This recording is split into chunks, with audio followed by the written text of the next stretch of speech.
हाय। बहुत बार आपने सुना होगा कि पेशेंट्स बोलते हैं मेरे तो सारे रिपोर्ट्स नॉर्मल है लेकिन फिर भी प्रेगनेंसी नहीं हो पा रहा है। तो इस क्लेम के पीछे क्या सच्चाई है?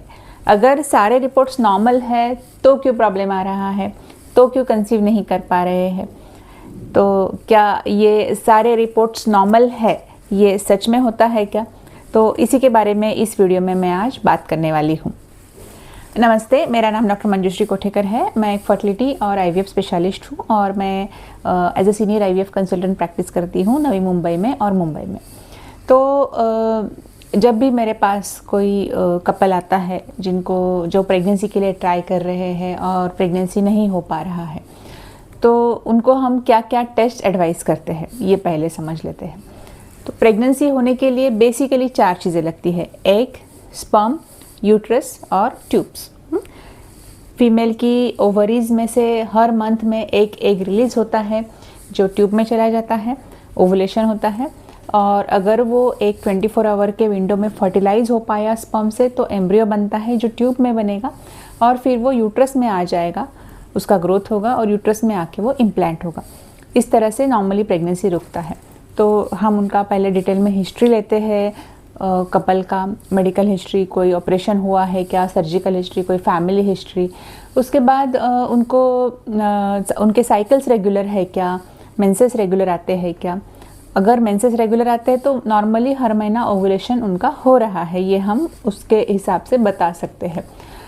एक के लिए कुछ टेस्ट करते हैं, एएमएच के टेस्ट करते हैं या सोनोग्राफी पे देखते हैं फॉलिकल नंबर कितना दिख रहा है। स्पर्म के लिए सीमेन एनालिसिस एडवाइस किया जाता है। फेलोपियन ट्यूब्स ओपन है या नहीं वो चेक करने के लिए एचएसजी या लेप्रोस्कोपी, नॉर्मली एचएसजी ही एडवाइस करते हैं जो एक एक्सरे है। और यूट्रस में कुछ प्रॉब्लम है या नहीं वो देखने के लिए सोनोग्राफी एडवाइस किया जाता है। तो मान लीजिए एक आध कपल में ये सारे रिपोर्ट्स नॉर्मल है।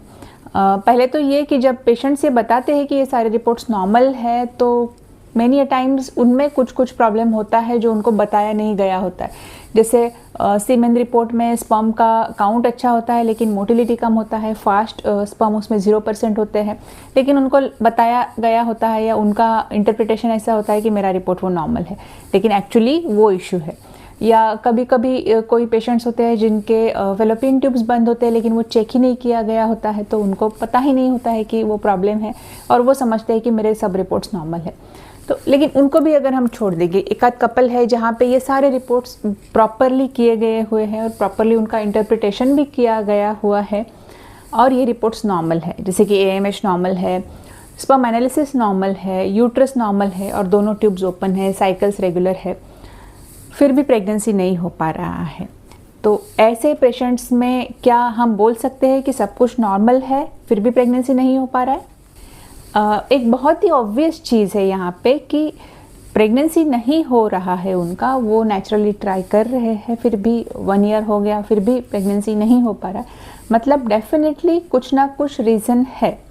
तो हम यहाँ पे ये लेबल नहीं कर सकते कि सब कुछ नॉर्मल है। ऑब्वियसली कुछ रीज़न है इसके लिए प्रेगनेंसी नहीं हो पा रहा है, लेकिन क्या रीजंस हो सकते हैं? तो ये जो रीजंस है हो सकते हैं वो नॉर्मल टेस्ट के इसमें नहीं आते, मतलब नॉर्मल टेस्ट से हम डायग्नोस नहीं कर पाते कि वो प्रॉब्लम होगा। तो प्रॉब्लम हो सकता है एक क्वालिटी में, हम एक नंबर देख पाते हैं एएमएच से या सोनोग्राफी पे, लेकिन एक क्वालिटी हम किसी भी टेस्ट से नहीं जज कर पाते।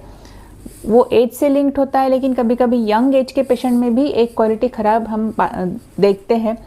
तो एक क्वालिटी ख़राब होगा तो ऑब्वियसली वो एक फर्टिलाइज नहीं कर पाएगा, स्पर्म के साथ एम्ब्रियो नहीं बन पाएगा और प्रेगनेंसी नहीं होगा। या स्पर्म का capacity to fertilise that egg, मतलब स्पर्म को यूट्रस से जाकर ट्यूब में जाकर एग को फर्टिलाइज करना है और वो हम कैपेसिटी नहीं चेक कर पाते किसी भी हाल में। तो या तो यहाँ एग में प्रॉब्लम होगा या स्पर्म में प्रॉब्लम होगा जिसकी वजह से फर्टिलाइजेशन नहीं हो पा रहा है और जिसकी वजह से एम्ब्रियो फॉर्मेशन अच्छा नहीं हो रहा है, वो एम्ब्रियो चिपक नहीं पा रहा है। ये रीजंस हो सकते हैं उनको प्रेगनेंसी नहीं हो पाने के। तो दो उनको हम अनएक्सप्लेन इनफर्टिलिटी लेबल करते हैं, लेकिन वो एक्चुअली अनएक्सप्लेन नहीं है। एक्सप्लेनेशन यहाँ पे ये है कि एक क्वालिटी मेजॉरिटी केसेस में ख़राब होता है या स्पर्म का कैपेसिटी फर्टिलाइज करने का कम हो सकता है। और लेकिन ये दोनों भी चीज़ें अनफॉर्चुनेटली हम किसी टेस्ट से जज नहीं कर पाते।